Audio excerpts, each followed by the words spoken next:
हिंदी में बोलते हैं आंत।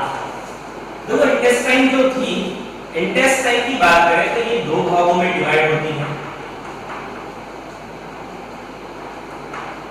इसका जो पहला भाग होता है वो होता है स्मॉल इंटेस्टाइन, और दूसरा जो भाग होता है वो होता है लार्ज इंटेस्टाइन। सबसे पहले बात करते हैं स्मॉल इंटेस्टाइन यानी छोटी आंत। चलिए स्टार्ट करते हैं छोटी आंत। छोटी आंत के बारे में सबसे पहले मेन चीज को आपको ध्यान रखनी है, जिसका नाम छोटा है वो बड़ी है, यानी ये लंबाई में बड़ी होती है और जो इसकी चौड़ाई होती है वो कम होती है। ठीक है, छोटी आंत जो होती है वो तीन भागों में डिवाइड होती है। पहला होता है ड्यूडेनम, दूसरा भाग है जेजुनम और तीसरा भाग है हमारे पास इलियम। ड्यूडेनम जो होता है उसे हिंदी में ग्रहणी बोलते हैं, जेजुनम जो होता है उसे अग्र शुद्रांत्र और इलियम को शुद्रांत्र बोलते हैं। चलिए बात करते हैं पहले ड्यूडेनम के बारे में।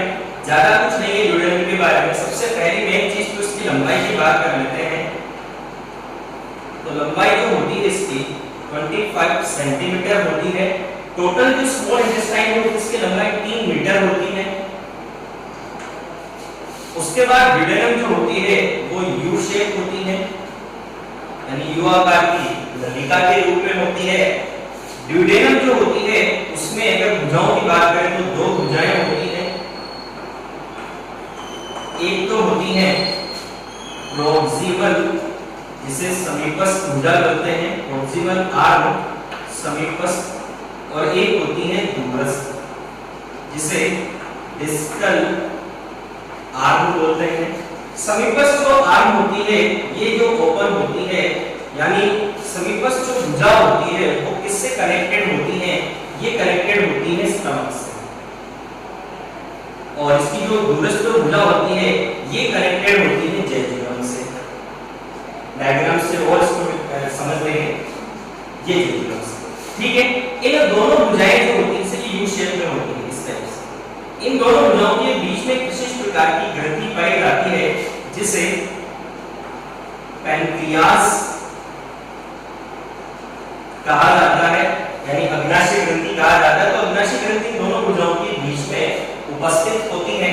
उसके साथ साथ आप लोगों को ड्यूडेनम से रिलेटेड एक चीज और याद करनी है कि ड्यूडेनम का जो सब म्यूकोसा वाला ये आंतरिक संरचना 4 लेयर होती है, उसमें से सब म्यूकोसा वाला जो भाग होता है उस सब म्यूकोसा वाले भाग में विशेष प्रकार की संरचना पाई जाती है जिसे बोला जाता है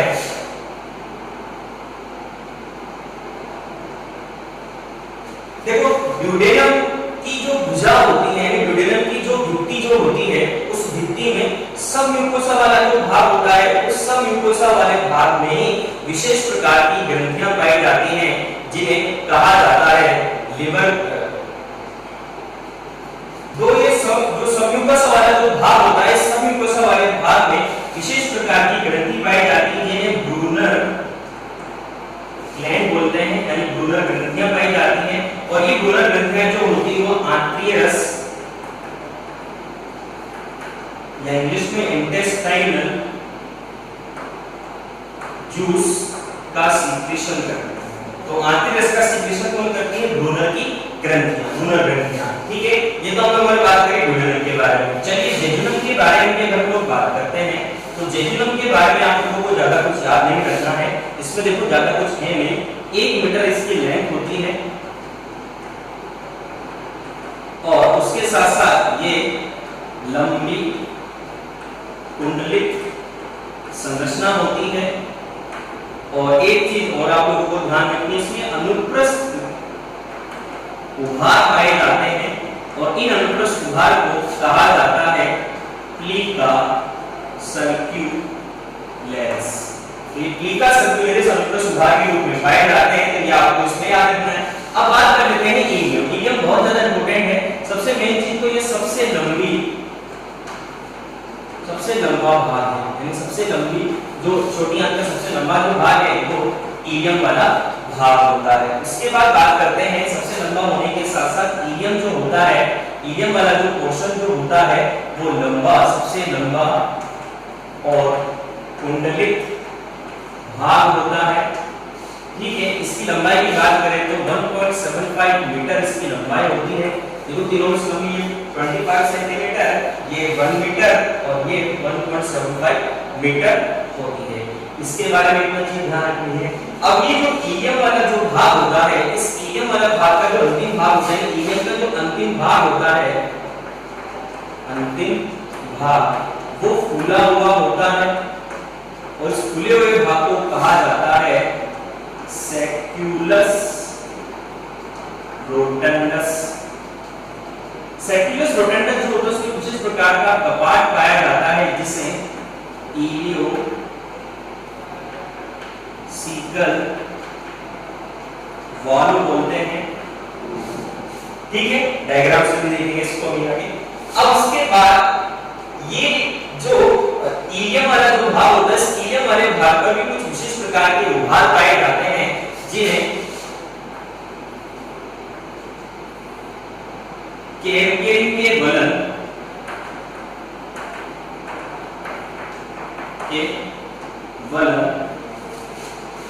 कहा जाता है या फिर प्लीका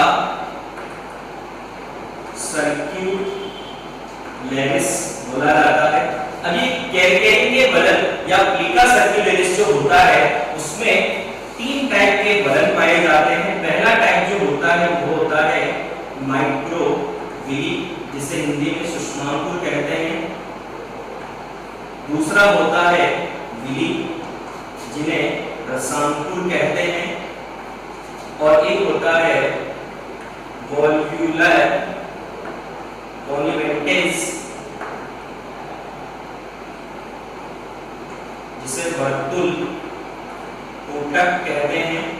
अब ये जो होते हैं यानी सूक्ष्मांकुर जो होते हैं वो होते हैं रोम जैसी संरचना, और रसांकुर जो होते हैं वो अंगुली जैसी संरचना के रूप में होते हैं, अंगुली नुमा होते हैं, और ये वृत्ताकार आकृति के होते हैं। माइक्रोविली जो होते हैं उनके द्वारा 20 गुना अवशोषण होता है, विली के द्वारा 10 गुना अवशोषण होता है, और जो वर्तुल ऊतक होते हैं उनके द्वारा 3 गुना अवशोषण होता है।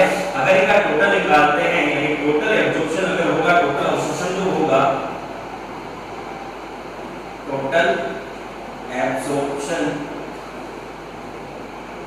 तो टोटल अवशोषण 20 multiply by 10 multiply by 3 is equal to 600 गुना अवशोषणकारी सतह का क्षेत्रफल बढ़ जाता है। क्योंकि इलियम वाला जो भाग होता है अधिकांश जो अवशोषण होता है किस भाग में होता है, इलियम वाले भाग में। ये सारी चीजें पाई जाती है। अब आपको एक चीज और ध्यान रखनी है, 2 विली जो होते हैं यानी 2 रसांकुर जो होते हैं उन दोनों के मध्य में एक विशेष प्रकार की संरचना पाई जाती है जिसे कहा जाता है लेबर कोहन की दरारें।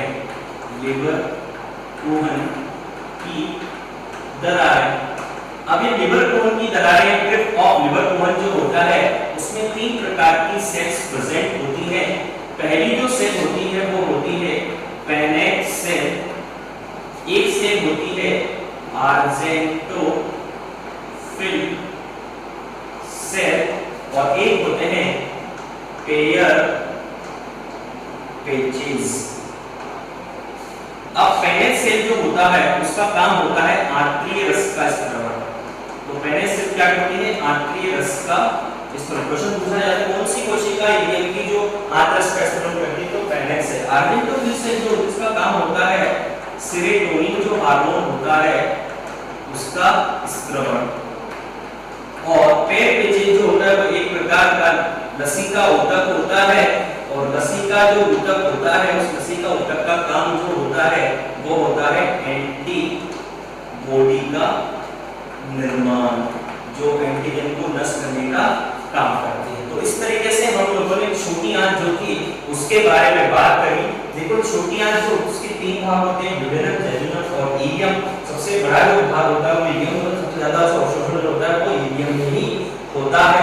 उसके बाद अगर आंतररस का जो स्त्रवण होता है, यानी आंतररस का जो स्त्रवण होगा वो ड्यूडेनम वाला जो भाग होता है उसमें मूलर जो ग्रंथियां होती हैं उनके द्वारा इसका स्त्रवण किया जाता है। तो इस तरीके से हमारे सामने जो स्मॉल इंटेस्टाइन की छोटी आंत थी उसके बारे में बात करी हम लोगों ने। अब बात करते हैं लार्ज इंटेस्टाइन या बड़ी आंत के बारे में। बात करते हैं बड़ी आंत की। Large intestine, second number large intestine, जिसे बोलते हैं बड़ी आंत।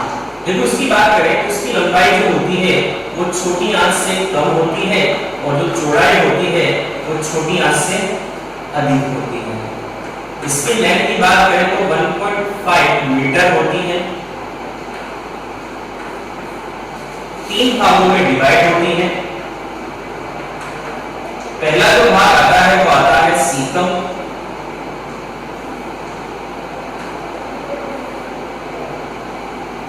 दूसरा जो भाग आता है वो आता है कोलोन और तीसरा आता है रेक्टम। हिंदी में बोले तो इसे बोलते हैं, हिंदी में सीकम ही बोला जाता है। कोलोन जो होता है इसे बृहदान्त्र बोलते हैं और रेक्टम जो होता है उसे बोला जाता है मलाशय। सबसे पहले बात करते हैं सीकम की। देखो सीकम जो होता है, ये सीकम वाला जो भाग होता है ये सबसे ऊपरी भाग होता है, ऊपरी भाग होता है बड़ी आंत का। इसकी जो लेंथ होती है यानी लंबाई जो होती है वो 7.5 सेंटीमीटर होती है। अब सीकम वाला जो भाग होता है वो मनुष्य में अवशेषी होता है। ये छोटी कोषनुमा संरचना होती है। उसके साथ साथ जो शाकाहारी जंतु जो होते हैं उन शाकाहारी जंतुओं में ये विकसित होता है। ठीक है, इस भाग जो यानी ये जो सीकम वाला जो भाग होता है उसमें सेल्यूलोज जो होता है उस सेल्यूलोज का पाचन होता है। ठीक है, उसके साथ साथ ये जो सीकम वाला जो भाग होता है उस पर विशेष प्रकार की एक उंगली नुमा प्रवर्ध नुमा यानी उंगली नुमा प्रवर्ध जैसी संरचना पाई जाती है और वो प्रवर्ध जैसी जो संरचना होती है उसे कहा जाता है वर्मीफॉर्म अपेंडिक्स। हिंदी में बोलते हैं कृमि रूपी परिशेषिका। और ये जो कृमि रूपी परिशेषिका जो होती है, अगर इसके बारे में बात करते हैं तो उसकी लंबाई जो होती है वो 6 से 8 सेंटीमीटर होती है। इसे ब्लाइंड सेक कहते हैं। मनुष्य में ये अवशेषी होता है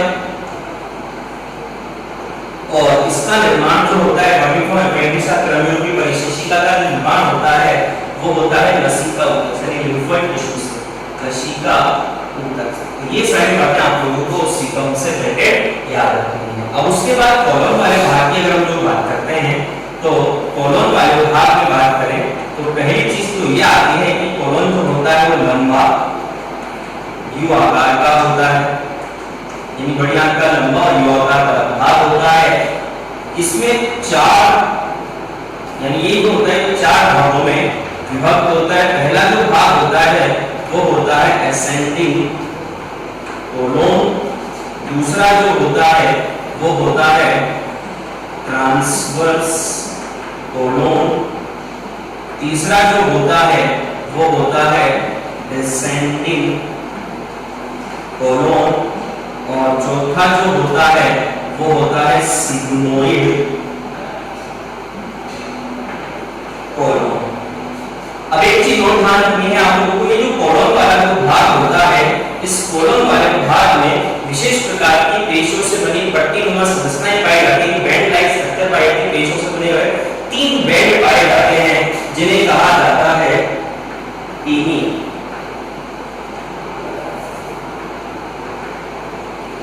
ये जो टीनी जो होते हैं, ये टीनी नामक जो संरचना जो होती है, ये तीन संख्या में तीन होती है, तीन बैंड पाए जाते हैं।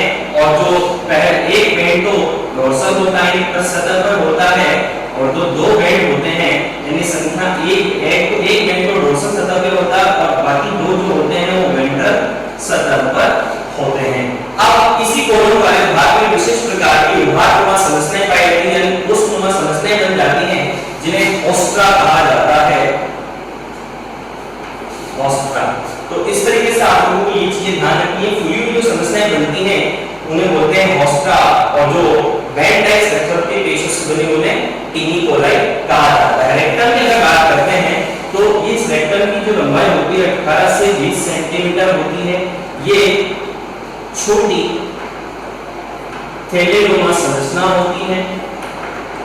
इसमें अनेक अनुदैर्ध्य उभार पाए जाते हैं और इसका अंतिम भाग जो होता है नलिकाकार संरचना बनाता है, और ये नलिकाकार संरचना कहलाती है एनल ट्यूब, यानी एनल डक्ट। और ये एनल डक्ट जो होती है वाकई जाकर एनस में खुलती है। अगर एनस की बात करें तो एनस जो होता है वो एनस पोल के द्वारा बाहर खुलता है, और एनस पर विशेष प्रकार के कपाट या स्फिंक्टर पाए जाते हैं, जो दो प्रकार के होते हैं, एक तो आंतरिक और एक बाह्य, यानी इंटरनल स्फिंक्टर और एक्सटर्नल स्फिंक्टर। इंटरनल स्फिंक्टर जो होते हैं वो अनैच्छिक पेशियों के बने होते हैं, और एक्सटर्नल स्फिंक्टर जो होते हैं वो ऐच्छिक पेशियों के बने होते हैं। और दूसरी बात, रेक्टम जो होता है वो अपचित पदार्थों को संग्रहित करने का कार्य करता है, और समय समय पर एनस पोल के द्वारा इन्हें बाहर निकालने का कार्य करता है। इससे रिलेटेड अब हम लोग उसको डायग्राम से अगर देखते हैं तो जैसे हम लोगों ने छोड़ा था स्टमक से, ये स्टमक से निकलती है ग्रहणी इस तरीके से। तो ये समीपस्थ भुजा और ये दूरस्थ भुजा, इन दोनों के बीच में जो होता है वो अग्नाशय ग्रंथि होती है, और ये आगे जाकर ऐसे छोटी आंत का निर्माण करता है। और छोटी आंत जो होती है वो आगे जाकर छोटी आंत का जो अंतिम जो भाग होता है, यानी अंतिम फूला हुआ जो भाग होता है वो कहलाता है सेक्युलस रोटंडस। और ये सेक्युलस रोटंडस जो होता है इसमें एक त्रिवर्णीय कपाट प्रेजेंट होता है, जिसे इलियो सीकल वाल्व बोलते हैं। और यहाँ से हमारी बड़ी आंत जो होती है वो स्टार्ट हो जाती है इस तरीके से। ये बड़ी आंत और ये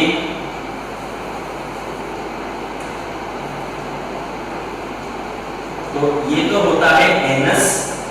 अब जो युवा भाग की जो बड़ी आंत होती है इसमें ये तो होती है असेंडिंग कोलन, ये होता है ट्रांसवर्स कोलन, ये होता है डिसेंडिंग कोलन, और ये एस शेप में जो बन रहा है ये होता है सिग्मोइड कोलन। अब इसमें विशेष प्रकार की पेशीय बैंड पाए जाते हैं, जो संख्या में 3 होते हैं।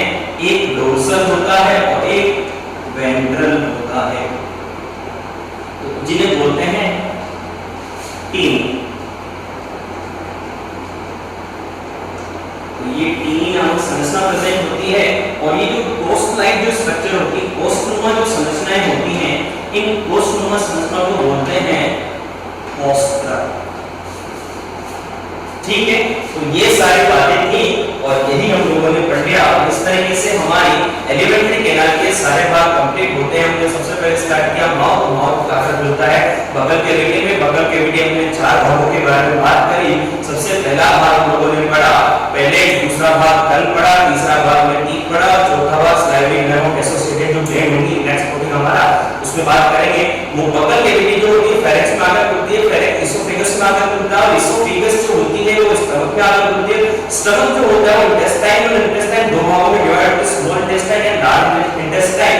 और ये इंटेस्टाइन जो होती है वो आगे जाकर एनस में ओपन होती है। और इस तरीके से हम लोगों ने पूरे एलिमेंट्री कैनाल के जो सारे पोर्शन थे उसके बारे में बात करें। कल की क्लास में हम लोग एसोसिएटेड ऑर्गन्स यानी एसोसिएटेड जो ग्लैंड्स हैं उनके बारे में बात करेंगे।